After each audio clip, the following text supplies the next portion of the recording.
நல்லா புரிச்சுக்கோங்க. பயம் வரும்பொழுது மட்டும் நீங்க அதுக்கு எந்த ரெஸ்பான்ஸும் பண்ணக்கூடாது. அதாவது உடனே செக்யூரிட்டிக்கான மெஷர்மெண்ட்ஸ் எடுக்க ஆரம்பிச்சீங்கனாலும் தோத்துட்டீங்க. ஏன்னா செக்யூரிட்டினே ஒன்று கிடையாதுங்க உலகத்துல. அதான் உண்மைங்க. மோஸ்ட் செக்யூர்ட் பிளேஸ் ஒன்னே ஒன்று இருக்குங்க. சுடுகாட்டுல உங்க சமாதி இப்பவே தோண்டி படுத்து மண்ண முடிட்டா முடிஞ்சு போச்சு. Best most secured and safe place. அது தவிர உலகத்துல செக்யூரிட்டின்றது வேற எதுவும் கிடையாது. அதனால செக்யூரிட்டி சார்ந்த உடனே டெசிஷன் எடுக்கவும் போகாதீங்க, ஜம்ப் பண்ணாதீங்க.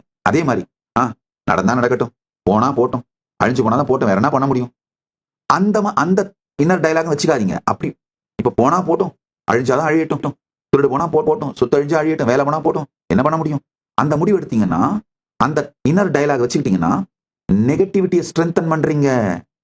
நெகட்டிவிட்டியை ஸ்ட்ரென்தன் பண்றதையும் பண்ணாதீங்க, ஃபியருக்கு ரியாக்ட் பண்றதையும் பண்ணாதீங்க. சாட்சியா பாத்தீங்கன்னா ஃபியர் போகஸ்னு தானாவே கீழே விழுந்துருங்க.